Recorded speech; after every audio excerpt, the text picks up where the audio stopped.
Electric Jam Podcast. Greetings and salutations, everyone. Welcome to the Electric Jam Podcast. I'm Christopher, and I'm here with my co-host, Richard. If you don't know who we are, check out our website in the description of the podcast. Electric Jam has guitar reviews, gear testing, tons of info on recording, pretty much anything you could want to know about music and guitar. Richard, how are you doing today? I'm doing very well. How are you? Why was that so awkward? I don't know. I just really stumbled there. I think I tried to look at something on my computer screen and it threw me off because I'm old and my brain doesn't work very well anymore. So today we got a couple of things to look at. One of the things, the main topic, is something that we kind of ended the last podcast with, and that's where we were talking about the ratio of virtuosos coming out compared to kind of back in the day. And we kind of got on the topic of, does natural talent exist? So that's going to be our main focus for today. It does. But some... Sorry, it does. There you go. We can finish now. All right. Well, the episode's over. We'll talk to you next week. But no, also wanted to talk about the worst kept secret in Epiphone history.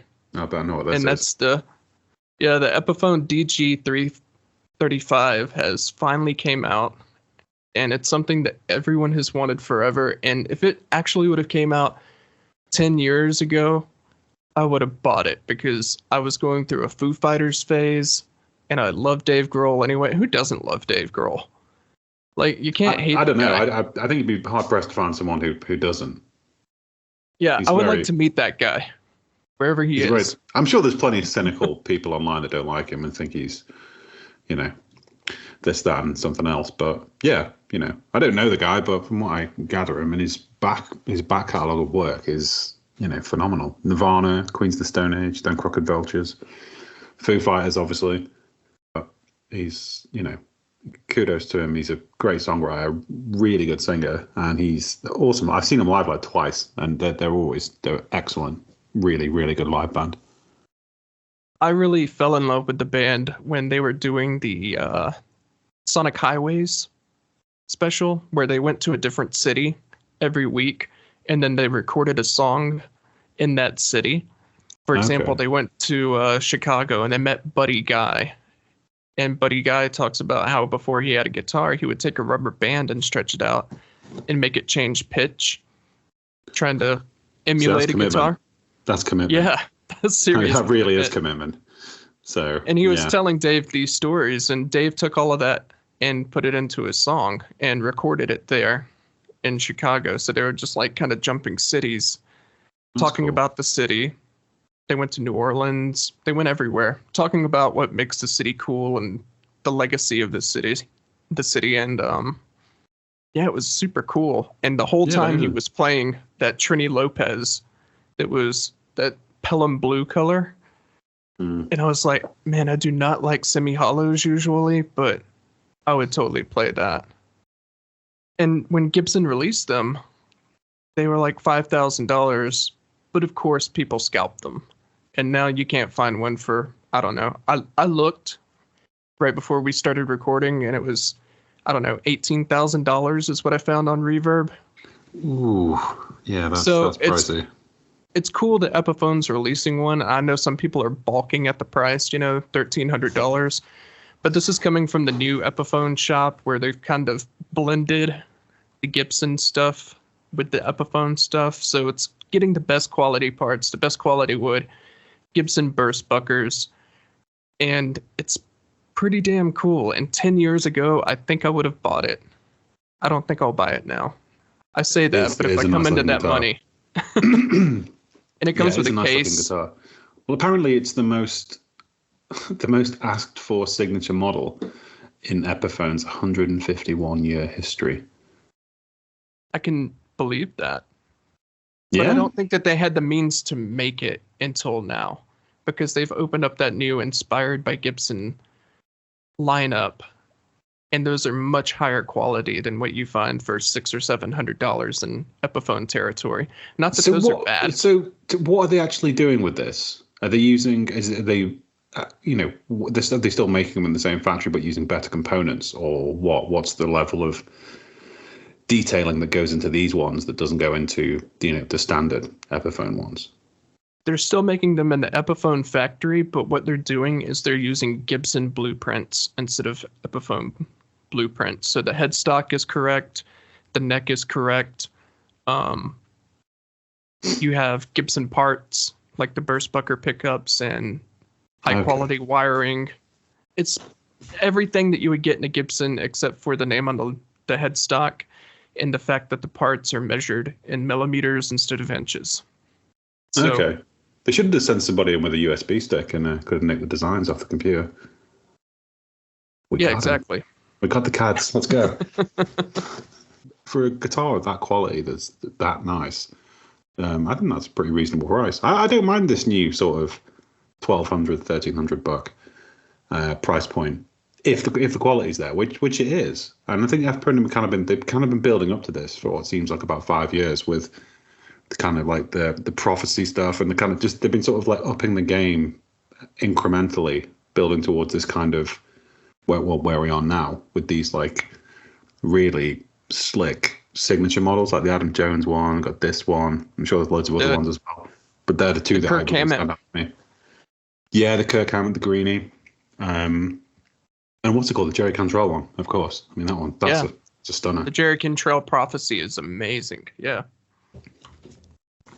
But no, I agree with you, and it's something I think that they were kind of building up to, and now that they have the means to make it in that factory, it's pretty cool. And I think the price is pretty fair. And like you said, I'm not really disagreeing with it, because if you get a much better guitar with much better parts, then getting a case as well, which is crazy because the case alone is, I don't know, $100, $200. Yeah, that's pretty cool. I think it's a pretty cool package. I thought the same thing about the Greenie, and I think a lot of people looked at Greenie and they were like, I don't know, a satin finished Epiphone, and it's $1,300. I don't know. But then I played one, and I was like, this feels like my old Gibson. So, okay, yeah, I think they're on something. I think there's a lot of demand at this price point in the market, because it's just slightly more approachable than like the super expensive stuff. So it's kind of like a halfway house. So if you're like an intermediate player or someone's been playing for a while and you've got a bit of disposable cash and you want to treat yourself to something nice, like say you've been playing, I don't know, kind of like a $500, $600 guitar for, 10 years or 5 years or whatever. And you're kind of like, you know what? I kind of want something like a notch up. Like, not like custom shop level stuff, but the kind of just below. And I think that's obviously where they're going with that pricing. They're kind of targeting that kind of, committed sort of advanced intermediate player that kind of wants, the feel of a professional instrument, but without the, ridiculous price tag. Right. And you can gig with these. Yeah, I would totally gig with that. With the Dave Grohl, I would gig with that 110%. Yeah, I wish there's literally not a single guitar shop anywhere near where I live. The nearest one is about 90 minutes away. It's about 90 minutes away, so I can't even just drive down somewhere and try out some stuff. It's really annoying. Well, Lee Anderton was talking about that. He uploaded a video yesterday, and he said that Anderton's, which is probably one of the biggest guitar stores in England, huge. Yeah, massive. They only got like 20 or 30. So by the time that you saw the video that he posted, he said they might already all be gone. Yeah. For some reason, they're just not sending a whole lot to the UK yet. But even here in America, I found 2 websites that are selling them right now. And Sweetwater is one of them. And I think it's just Sweetwater, actually. Yeah, Sweetwater has them. Guitar Center not got them. I don't think Guitar Center has them on yet. Let me look. I don't think so, though. Okay. Well, I mean, if there's that much demand for it, then yeah, it's obviously going to sell out. So let's see. Did they get any? Does Dave Grohl get any kind of money kickback from this? Yeah, absolutely. Oh, do they? Okay. Yeah, like, what absolutely. are we talking? Like, is it? Because obviously they're using his name to effectively sell the guitar. So, I mean, does anyone know, or is it not disclosed? It's usually not disclosed, but I can tell you, kind of being in the industry and knowing a few people, it's usually 5 or 10%. What, of the sales? Yes, kind of depending Ooh. on who you are. God. And if it's a big seller, then yeah, you're looking at a lot of money, even at 5%. Yeah. If you're kind of a smaller 5%. person, you're kind of a smaller person, you might get 3%. Okay. I bet Like, Adam Jones made a fortune off his. Oh yeah. Oh Pay yeah. for that I can't even Lambo. imagine. Oh God, I mean, those things were dead expensive anyway, and they sold out, all of them. So, wow. Right. So yeah. Okay, that makes way more sense. Wow. But I suppose that's kind of cool. I mean, did this post this morning on the site about it's kind of a slow day. So, and I was kind of, because we were talking about in the podcast the other week about, bands like Tool and stuff that, they call them Tour, they have seriously wealthy bands. So I was kind of like, I wonder, what the general kind of like, in terms of a business, like what each band is kind of worth from like a net worth perspective. So I did like a load of research the last week looking into it, and it was pretty mind blowing, to be honest. Like Metallica is all the estimates I could find and all the stuff that I looked at, from through the LLC and stuff. They're looking at it's getting close to $1 billion in terms of net worth. Which is giving the Beatles a run for their money. I mean, I think they're only up in the high sort of like hundreds of millions. And then you have Tool written there too.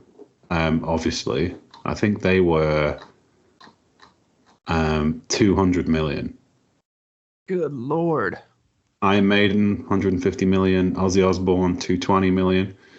Motley Crue, 235 million. I found that really surprising. I mean, they were never very big over here, so.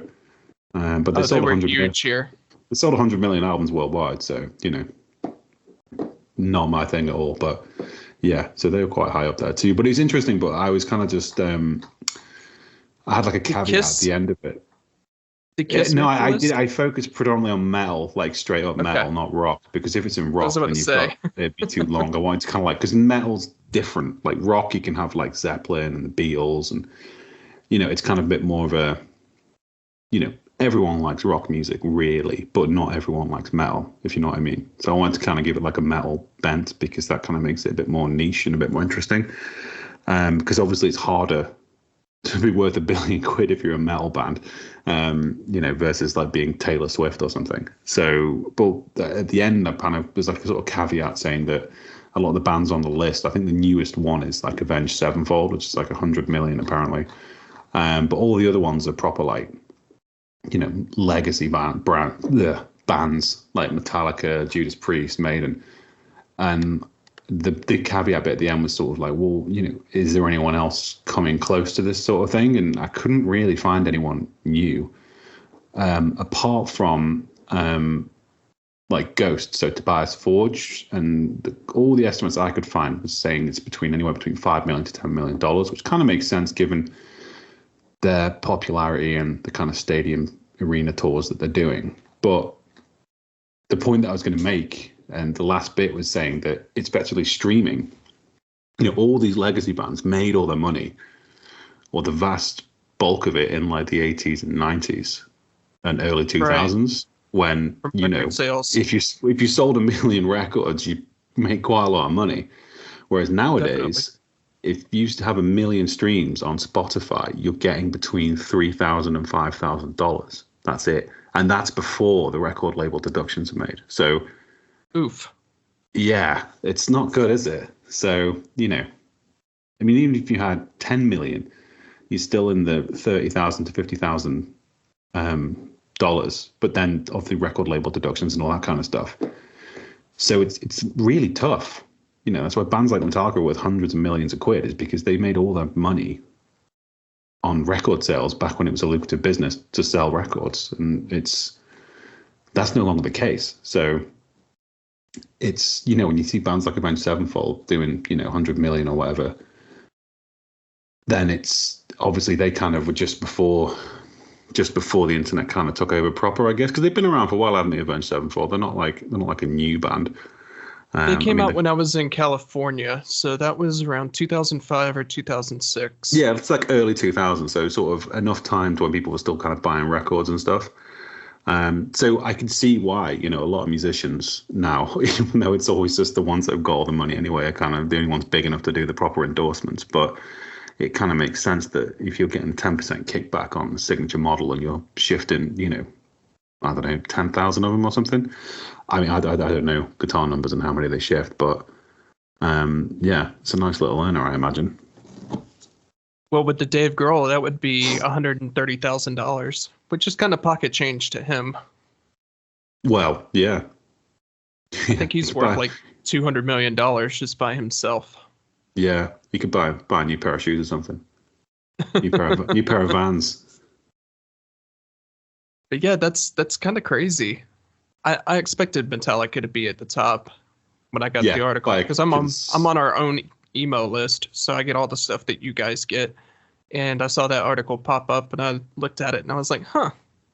I knew Metallica was going to be on there, but Avenged Sevenfold is kind of a different one. But it's funny that you bring that up, because almost everyone now, when they go on touring, and Misha Mansour from Periphery has said this many times and even talked about it when we did the review on Gen is Not a Genre. He talks about going on tour is not really lucrative. They pretty much break even when they go on tour. And as a matter of fact, they're in Switzerland right now, or maybe Sweden. I think they're in Sweden. Some kind of Scandinavia. And yeah, they're in the Great White North somewhere. And so what size venues are they playing there? They're playing big venues. We're talking about like arenas, like 10,000 cap. Okay, fair enough then. But they're still not making any money, really. I don't see how that's possible. Like, I mean, but then it's actually, so expensive to tour. With ticket prices as well. I mean, to go and see Tool on their neck. Well, when I saw them a couple of years ago, it was 200 quid for a ticket. And that was a friend of mine asked me to go a while ago, and it was, I don't know, $700 or something. I was like, yeah, and that was there's a big arena. There's about 15,000 people there. 200 quid. I mean, that was probably. I mean, they're pretty good seats, but that's an insane amount of money. So probably the difference is why they're making millions of dollars a year on their tour, and Periphery aren't. Is probably because they're not charging 200 quid a ticket. I would imagine. I mean, how much are they charging? I think they charge $30 or $40. Okay, well, there you go. Bands. I mean, you're talking that's 10. So basically, per head, they're touring 10 times more on average per person that goes in there. But the whole trick is, and what Misha talks about, is touring is necessary because you need to get out there and you need to interact with fans, and you just need to be out there. You might gain new fans. Yeah, totally. And I think that's part of being the band. That's part of one of the attractive things about being a musician is you get to travel around and play shows and go to different countries and stuff. I mean, I was on a tour once and it was great. It was loads of fun. And I couldn't imagine doing it like, to the extent of Metallica they were doing it for like 40 years. Right. I don't think I would have survived. But I think it's great. I mean, if you make a living touring around the world, going to see like all these different countries, playing a show, having a couple of days off, moving on, playing another one. Yeah, that'd be great. I mean, Christ, and then just come back, record another album, take 6 months off and do it again. I mean, that's the dream, right?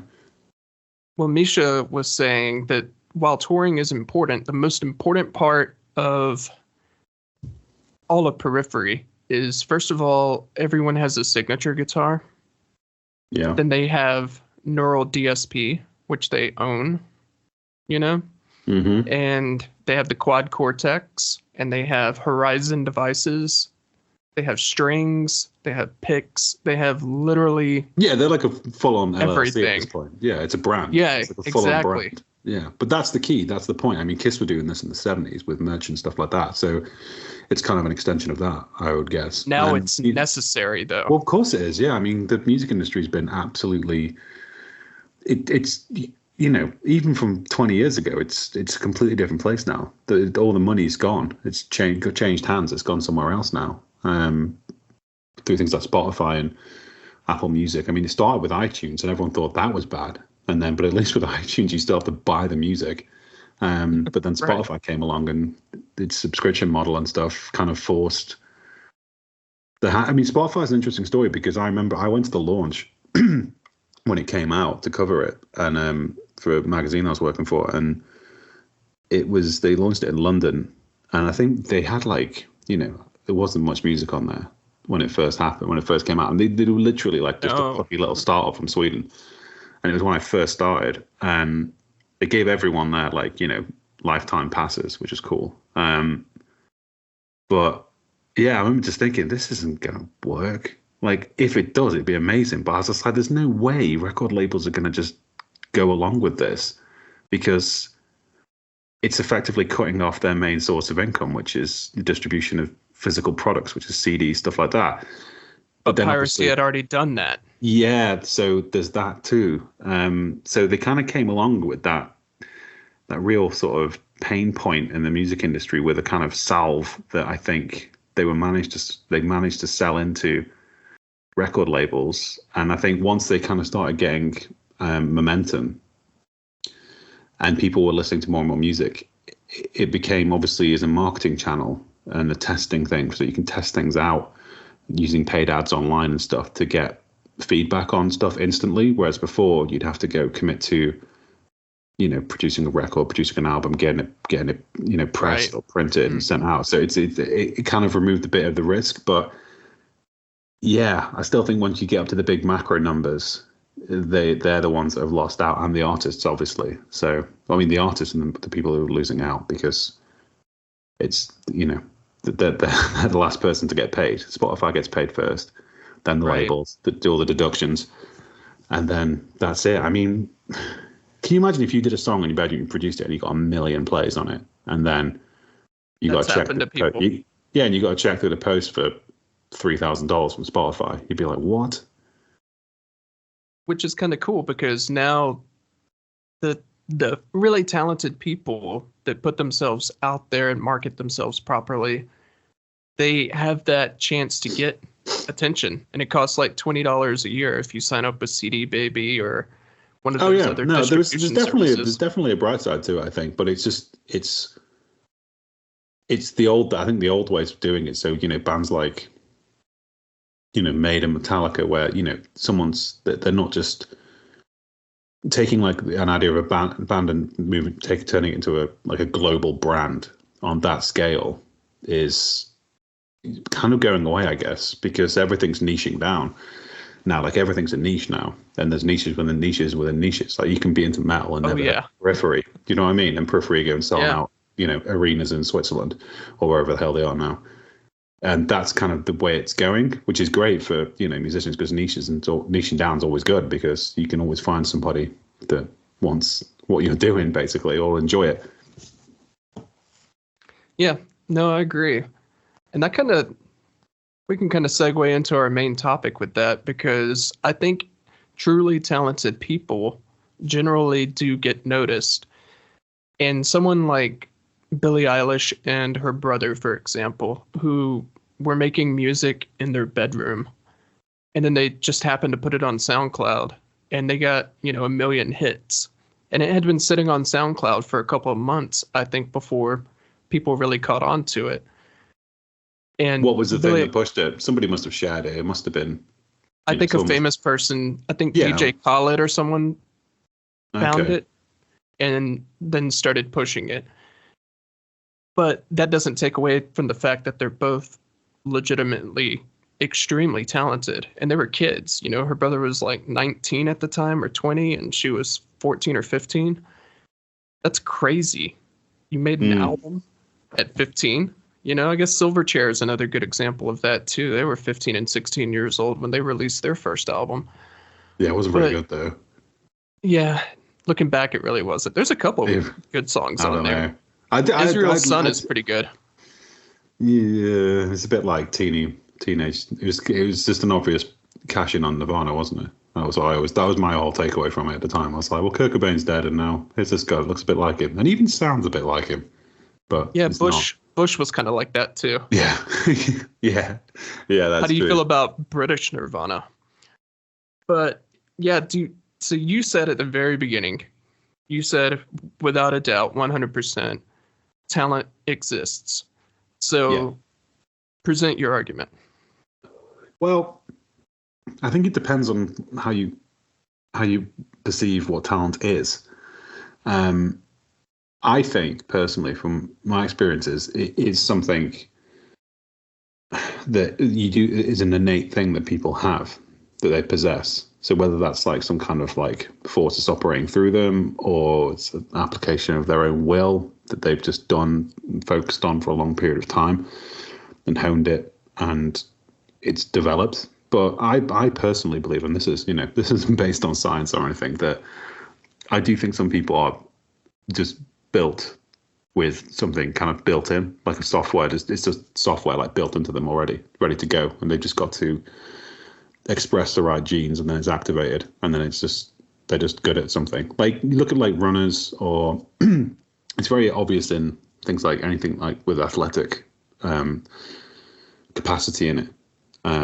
From like football to running to even things like Formula One. Like those guys are they're all exceptional at the top level, but then there's the ones that are just inhuman.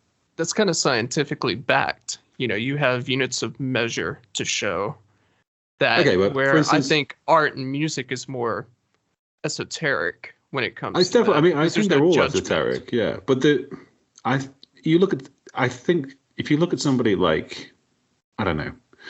I think it's most obvious to people who with singing. That's a real area where you can get some really sort of diverse stuff going on, where you're just like, wow, like like Chris Cornell, or Lane Staley from Alice in Chains, or even like Scott Weiland and stuff, or or go into like the classical stuff where people are singing at a level where, sometimes without even training, which is the crazy part, they can just do it. All three of those people you just mentioned didn't have any formal training at all. Like Chris Cornell and Lane Staley, they just jumped right into it.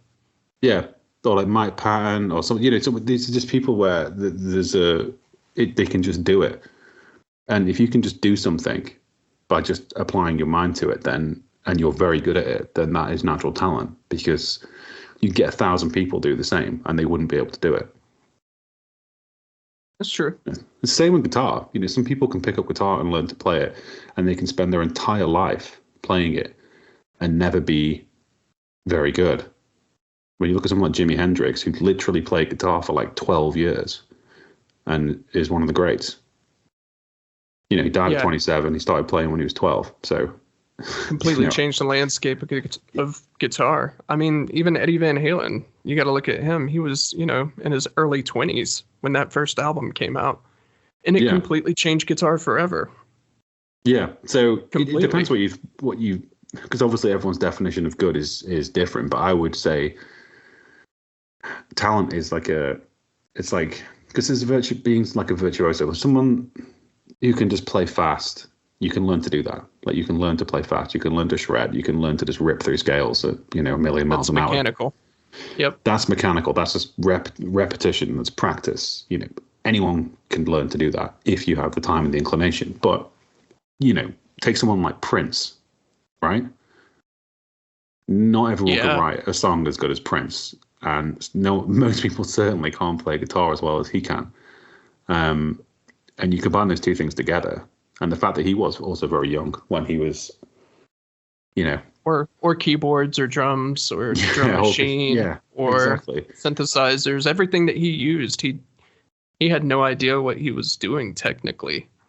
Exactly. I mean, he wasn't classically trained on any of those things. He just picked it up and he was like, I guess I'm going to learn how to use this drum machine today because I need it for a song. Yeah, because he had to, because he wanted to, and he could do it. But that's like anything that you talk about. Like that's what I was trying to say at the beginning with. I was saying like it's your idea of where talent comes from, or where anything comes from. So it depends if you think about your brain as just something that lives in your head and makes you do things, or if it's a receiver, which a lot of people believe that there is a receiver. You just things just pop into your head. Like where the hell did that come from? Stephen King. he's talked about this a lot in the books he's written, the non-fiction ones, like on writing, where he says, I'm just basically just taking notes. It's just coming to me. I just let it go through me. Whatever that it is anyone's guess. But it's like the flow state. If you've ever been in the flow state when you're doing something that you're good at, that you love doing, and then time just stops, and then, you look up and you're like, oh my God, I've been doing this for like an hour. But it's felt like, you don't even perceive time anymore. You're just kind of just in this zone. I definitely agree with what you're saying. And I can only really speak from my own perspective. And I said it at the end of the episode last week. Oh yeah, I mean, I think should have the caveat. This is coming from somebody who isn't talented. So this is just my kind of like, I've been around people who I would say are very naturally gifted and very talented with things like music or, maths, physics, kind of more academic stuff. And the difference between them and the next best guy is, it's enormous. Yeah. And everyone knows it. Everyone who knows them or is in that environment can perceive that. They can see it, and it's a real thing. It's a real phenomenon. So that's kind of why I'm sort of like, yeah, it's a natural thing, because this is why you have exceptional people, and this is why not everyone is exceptional. It'd be nice to think that you could be exceptional, and maybe somebody listen to this will be exceptional at something, but exceptional isn't. It's kind of like beyond good. Like you can have talent, but then it's doing something with that talent as well. That's true. Yeah. So what is it? There's loads of good, like. I mean, I feel like I willed myself into who I am today, because even before I ever picked up a guitar, I remember looking at guitars on TV, specifically MTV, and saying, I'm actually going to do that 110%. And I remember this. I was like 9 or 10 years old watching it and being like, I'm going to do this. I would practice in front of the mirror with like the broom, the whole 9 yards. And then when I finally did get a guitar, it was pretty effortless until I started getting into the more intermediate and masterful stuff when it comes down to technique and phrasing and picking the right notes and actually having to have musical knowledge, which you don't have to have. Kurt Cobain didn't, but it helps. It helps a lot. Allegedly he doesn't, but he did. I think he had a really great ear. I think he had a really great ear. I think he did have a basic understanding of how things work as well, because you kind of have to. If you play guitar long enough and you play with a band, you have to know. You have to have a basic understanding of music. Well, you have to understand a little bit of music theory. Like you couldn't just go, well, I'm going to play this and you play that. You'd be like, well, no, I'm playing in G, so you need to play in G. Do you know what I mean? Right. And he's not just like sitting down and going, well, throwing stuff together. I even if it's on a subconscious level, from playing long enough, he will know. Because your ear will tell you if something goes or it doesn't anyway. So, but I think that's a bit of a. There's quite a lot of bravado around that, which I do, because he used to write everything down in a book. Right.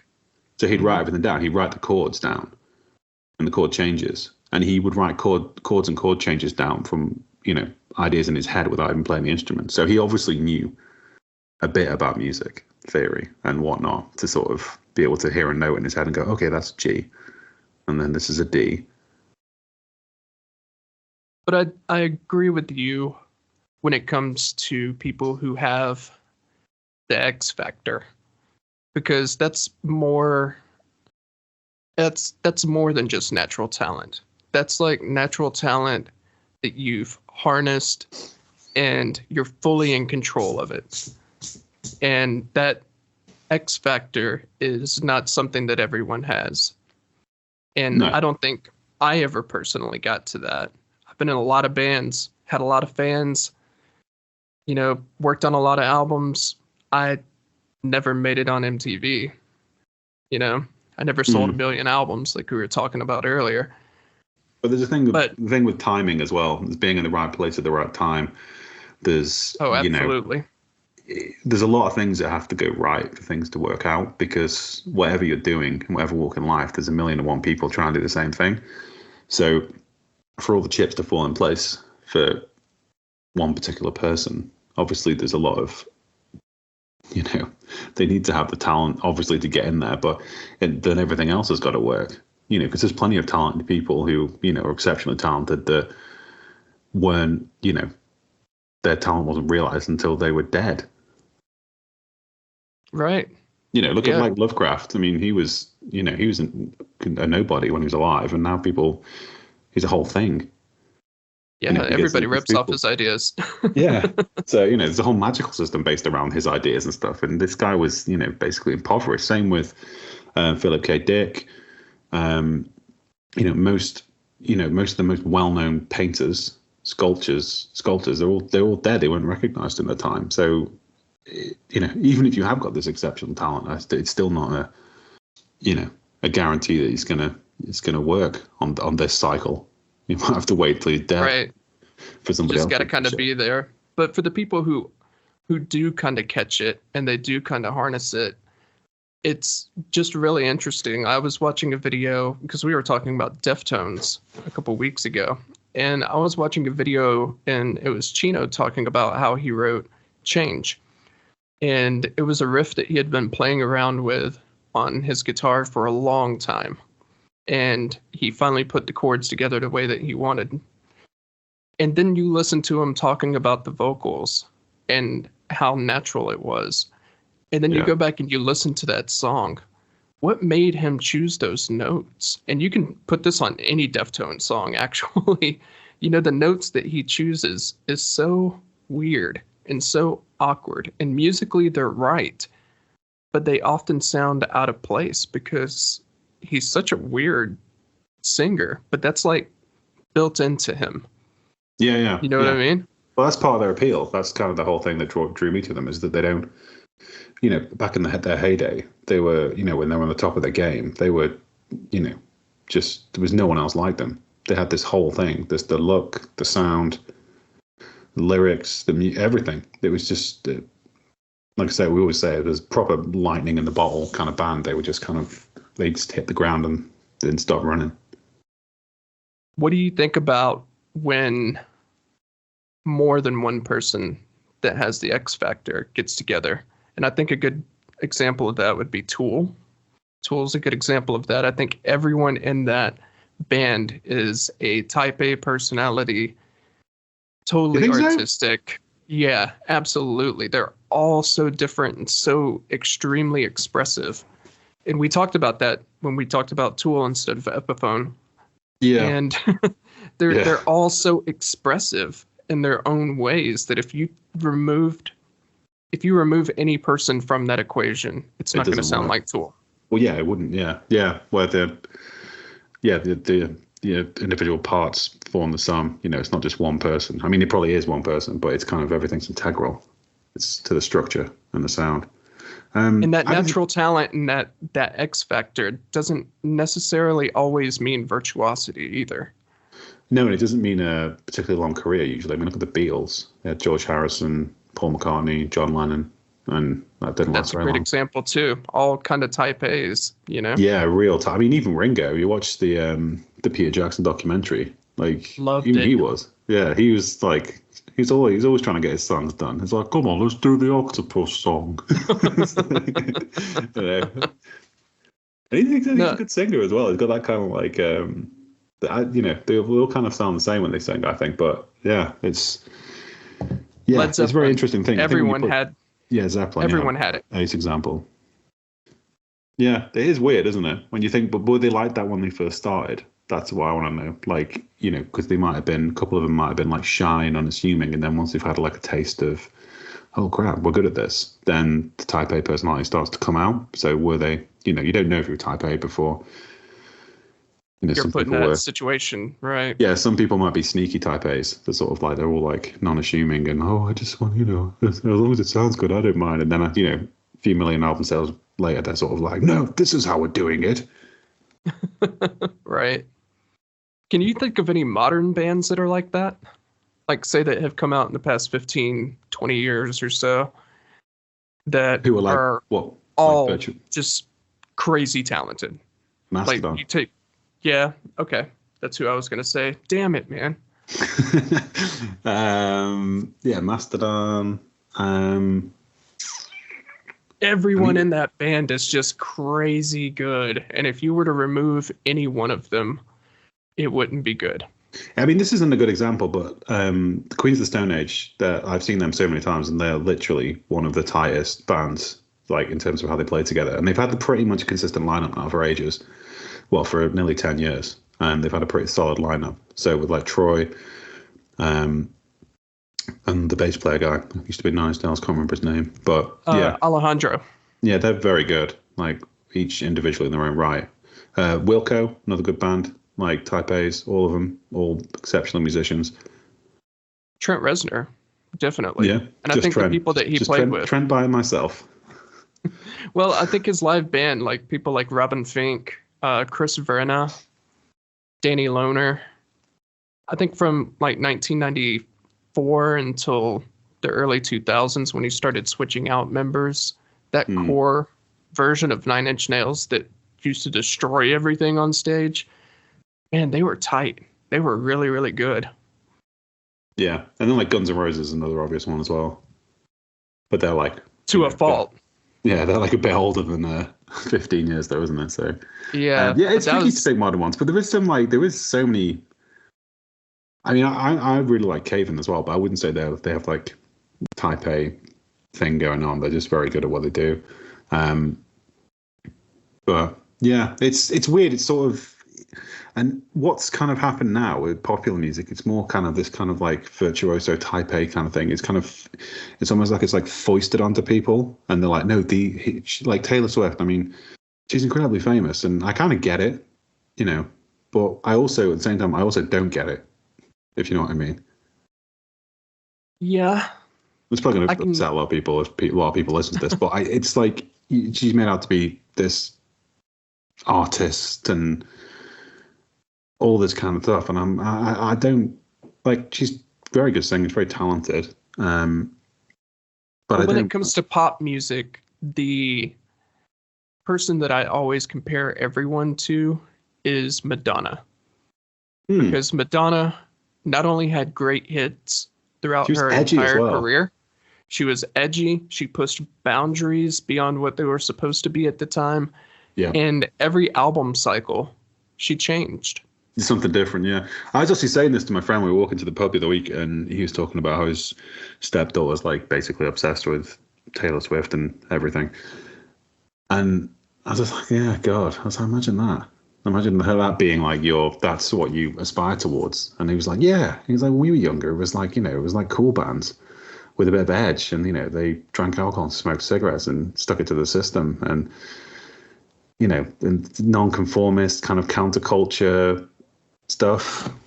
Right, like I was in a Nirvana and Fugazi and Minor Threat. Yeah, like something with like a bit of, you know, political kind of commentary or something. Do you know, something with a bit Rage Against the Machine. Yeah, Rage Against the Machine. Something with a bit of soul to it, like with a bit of meaning. It's not just whinging about your boyfriend or going out on a Friday night, which seems to be a topic that is endlessly Well, I like Tay-Tay's rebellious period, that rebellious record where she was like, you know, kiss my ass to everyone. Yes, please. I really enjoyed that one, but I can't say like a surface level, you know. I mean, like I didn't buy it or anything. My only experience with it is I listened to, because Ryan Adams did a cover album of all of her songs, and I really like that album.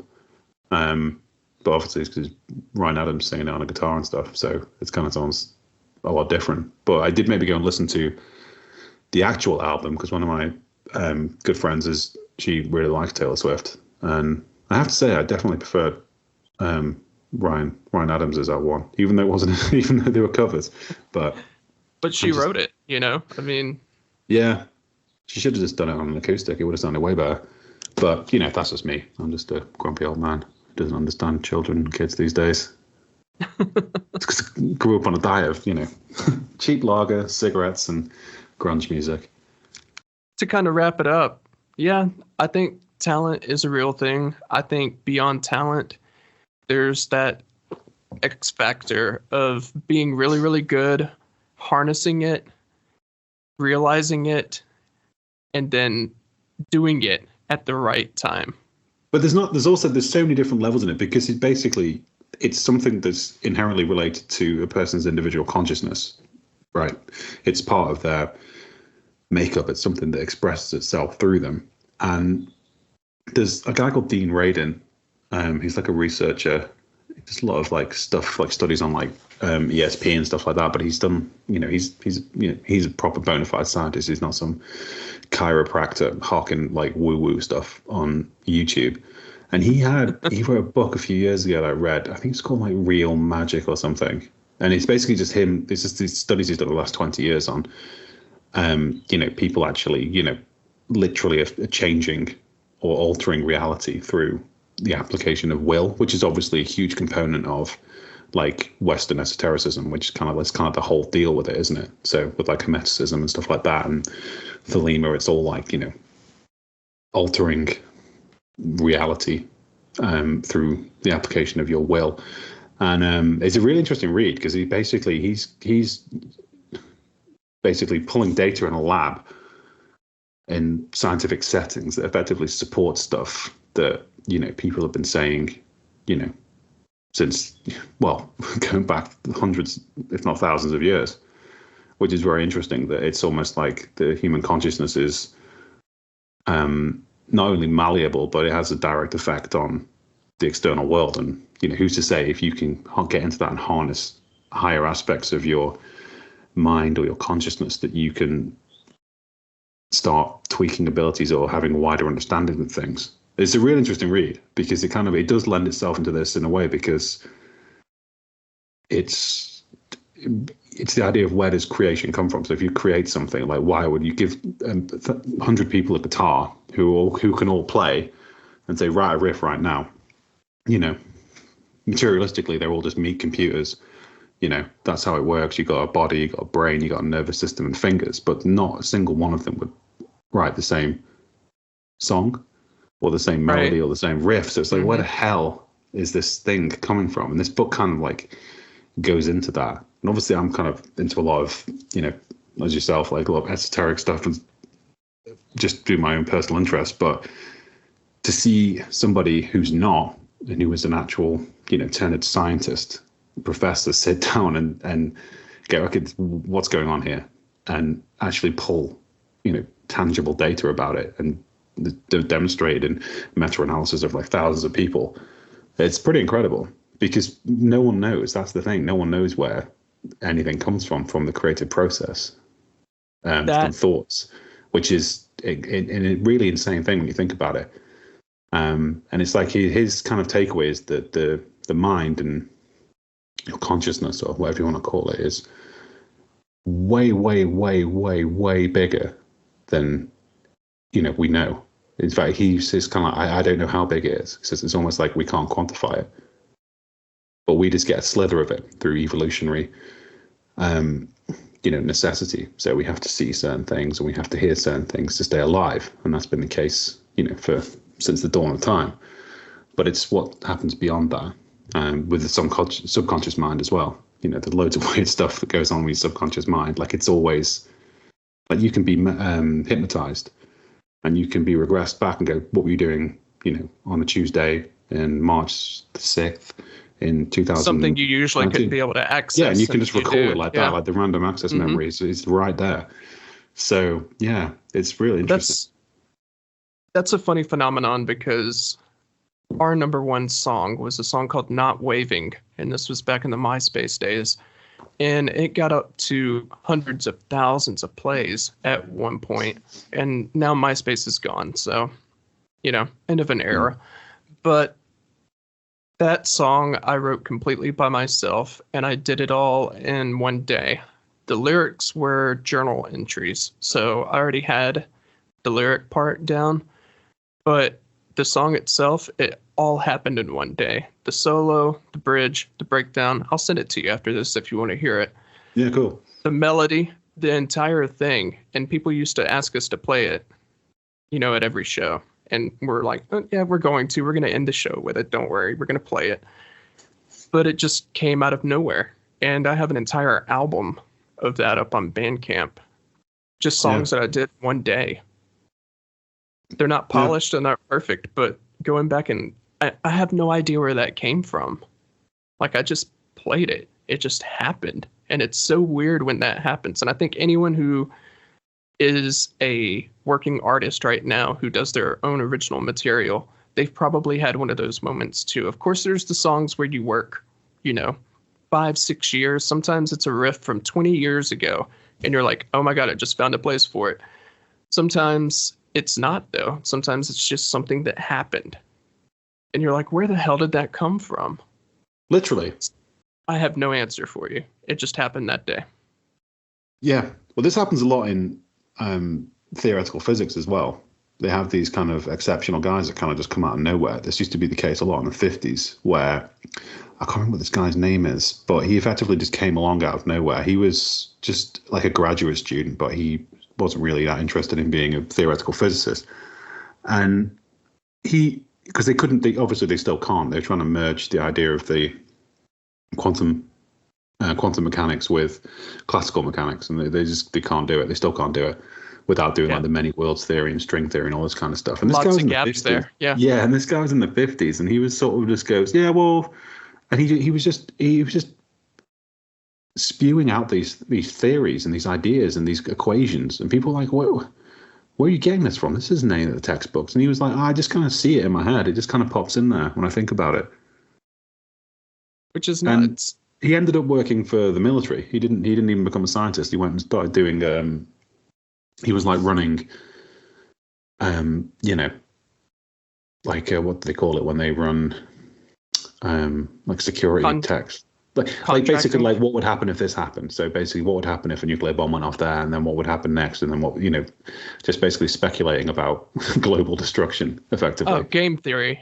Game theory, yeah. He ended up doing that, yeah. But I can't remember his name. It's in a book called the book is called What is Reality? And it's kind of about basically the history of quantum physics and how it came to be and all the key players. And it's written in a really cool way. Like it's not very highbrow or anything. It's just kind of like a nice sort of history of that period of time and the crazy cats that were that were getting involved with it. But there was some guy, like 2 or 3 guys that just popped along and were just like, yeah, and what about this? And they would just get their chalk out, get on the board and start like riffing out with these crazy formulas. And people were like, where are you getting this from? They were like, well, I kind of, if I think about it, I start to see it and it starts to make sense. It's like Einstein was like that too. It's like some weird like Kabbalah or something. It's like, how the hell are you getting this information? It's like, where is it coming from? It's just like emanating down from like a higher plane or something. It's really, really crazy. But that's what I mean. It's kind of like with this natural talent thing. It's like some people, it's just an inherent thing. It's like you ask them, how are you doing that? It's like, I don't know. I just can. They don't question it either. They don't even go, I don't know. I don't know. They just do it. It's weird. So because it's natural for them. It doesn't feel weird. Yeah, I guess that wraps it up. It's a weird thing, and I guess there's science out there. We didn't really do any research before we kind of just jumped on this. This is just stuff that we know and what we experience, and yeah, it's really weird. If you have ever experienced that before, if you're a creator of any type of art, music, painting, whatever, leave a comment down below, especially if this is on YouTube. Leave us a comment and let us know, because it's a really crazy phenomenon and it's happened to me. And I know plenty of people that it's happened to. They're just like, I have no idea where that came from. It just happened. But there's so much stuff with like literature, with like things like automatic writing and stuff. I can't remember who. I really should start to remember names. But there was someone who's written whole books that are just automatic writing. They go into a trance and just write stuff. Which is nuts. Yeah, that's crazy. It's effectively in like a state of hypnosis, so they're not really conscious, but they're just writing, reams and reams and reams of text, and it makes sense. It's just, yeah, it's weird. There's some input we don't know about from somewhere, some higher 5-dimensional kind of, I don't know, someone's updating the simulation or something. I have no idea, but it's a very strange thing, and I would definitely recommend, if anyone is kind of interested in the more weird stuff we've been talking about, to check out the book by Dean Radin. I think it's called Real Magic. I'm not sure, but if you Google Dean Radin, you'll see all his books, and he's well worth a read, because that guy's done some really, really interesting work on researching this kind of stuff and how the mind interacts with physical reality, and basically the idea of like non-physical things having effects on physical reality, which is effectively what everything is, because everything starts as an idea and then becomes a physical thing. So yeah, well worth a read. Yeah, so if you have any opinions about it, or if it's ever happened to you, definitely drop a comment. Sign up to our email list. You can go to electricjam.com. It's right there on the front page. And that way you can get notifications about the podcast. You can get our One Cool Thing videos that happen every week, where I show you something easy and actionable that you can do with your guitar or with your DAW or with your amp. Pretty much anything. Nothing's off limits. And it may be something simple, and it may be something kind of complex, but we try to wrap it all up in like a minute or two in a video. And it's completely free. You don't have to pay anything. Just sign up for the email list, and you'll kind of be in the loop. But yeah, if you got any questions, sorry. Yeah, I was going to say the same thing. If you have any questions, or if you've ever experienced something like this before, we might do a part 2 to this episode, and we would love to read your comments on the air. So if you wanted to write into us, you can do it by email, or you could, do it at the description, in the comment section of this video. Yeah, right. Thank you very much, mate. And I will catch you all next week. Yep, we will see you next week. Cool. Stay weird.